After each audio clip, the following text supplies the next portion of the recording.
Debt is bad. Some debt, yeah, I agree. If you can't even save up all cash to buy a house, there's no chance that you should be going to Starbucks or even eating at a restaurant unless you're working inside of one. But some debt is good. Well, debt didn't work for me, and if it didn't work for me, and because I talk the loudest, then it definitely won't work for you. I do like Dave, but just like you, I don't think I could wait until 2040 when I have $500,000 saved up to buy a house in all cash.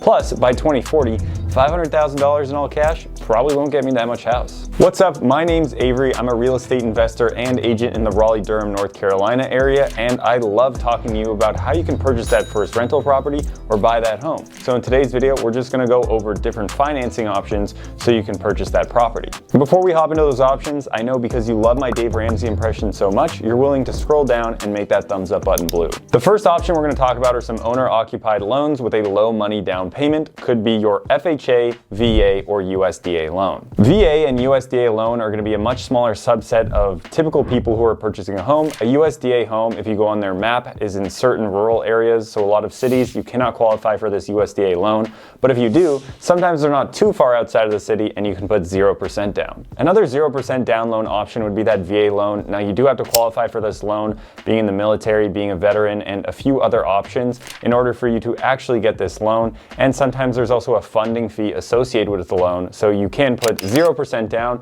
but sometimes there are extra costs as well as caps on the amount of loan that you can get. And the caps on the amount of loan that you can get are true for a lot of these loans, and typically once you get a much larger and larger loan, then it starts having more and more costs. The third and a very commonly used first-time home buyer loan, and something that I've actually used twice, is the FHA loan. A lot of people utilize an FHA loan to buy their first property, or if you want to buy your first house hack because you're buying a duplex, and they allow you to put 3.5% down with that FHA loan, which is exactly what I did when I moved in and lived in one unit, rented out the other, lived for free, and this was a great way to start real estate investing. Now, with a lot of these loan types that I'm going to be talking about, you're going to need a minimum credit score and have pretty good financial standing to actually be able to be pre-approved and get this type of loans. Just because you're anybody and the house might make sense to buy and it might have decent cash flow, or it's a neighborhood that you really want, does not mean that the bank will give you a loan. You do actually have to qualify for that loan, which is the whole point of getting a pre-approval. And to round off those FHA, VA, and USDA loans, the other thing you're going to want to think about here is PMI. An FHA loan has PMI, or private mortgage insurance, or maybe it's primary, I actually always get this wrong,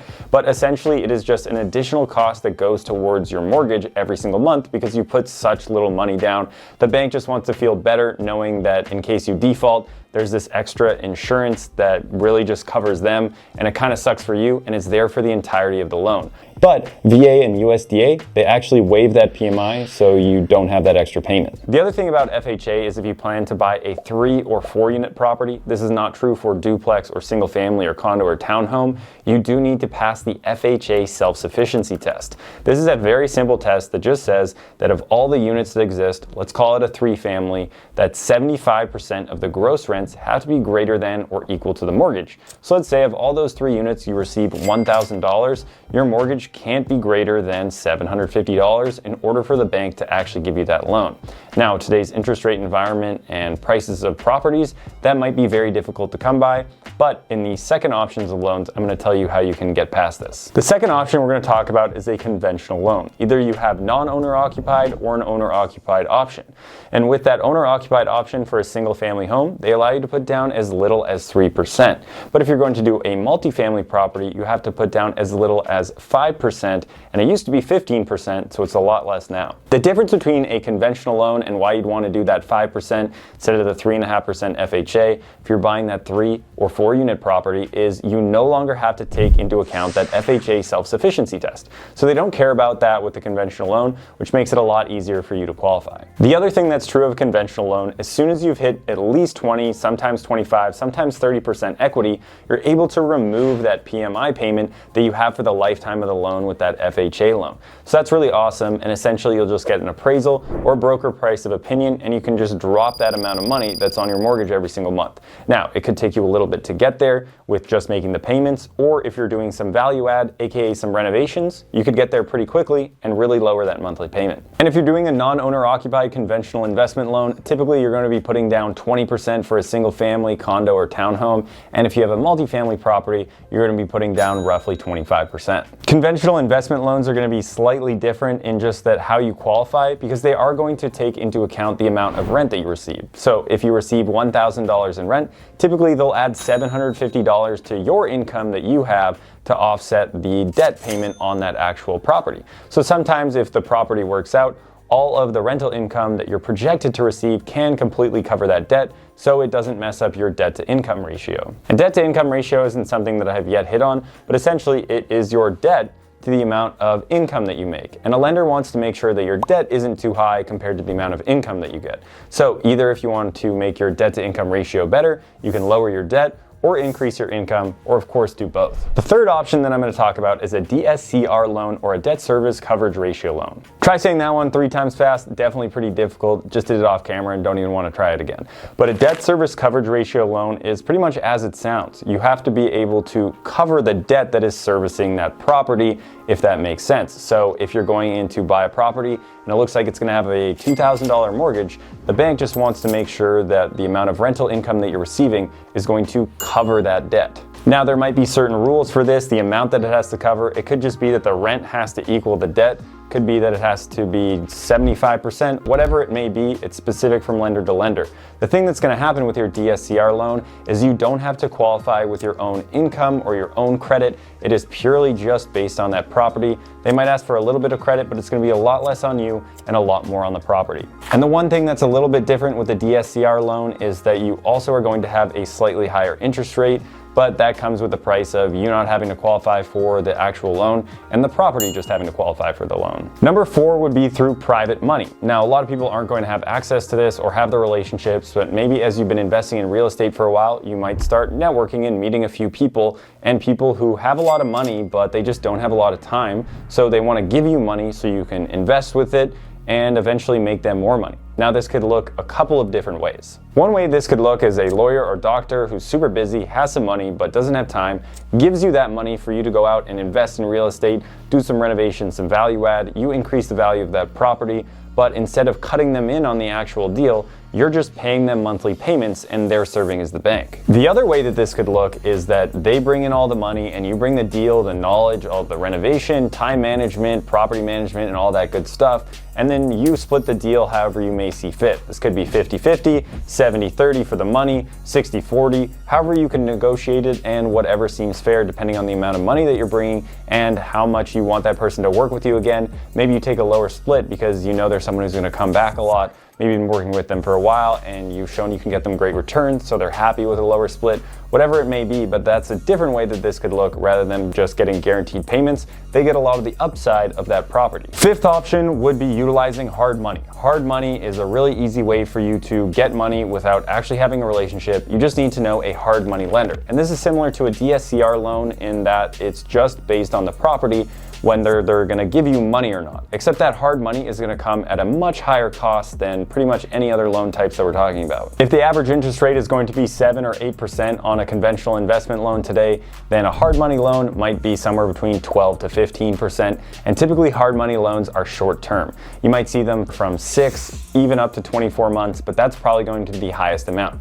These are very standard when you have a flip because you know you're going to have some sort of exit or cash event that is going to come, or if potentially you buy a house with this hard money and then you do a cash out refinance to get into more standard debt like that conventional investment loan and pay off that hard money loan. Hard money is definitely more risky than some of these other investment loan types, but it is really quick, easy money for you to get because again, it's just based on the property and it looks like cash to a seller, so it might be easier for your property to get accepted, but you do have those pretty high monthly payments. The next option I'm going to talk about would be subject to, and subject to is very popular on the internet right now and something you may have heard of, but essentially it just means you are going to buy a property subject to the current mortgage. And the way this works in practice is that the deed gets signed over to you, but the old owner or the seller still is the person who is servicing that mortgage. So essentially you are paying the old owner's mortgage and their name is still on the mortgage. Now this can work really well because a lot of people have 2 to 4% mortgages, and if you can service someone's interest rate that is that low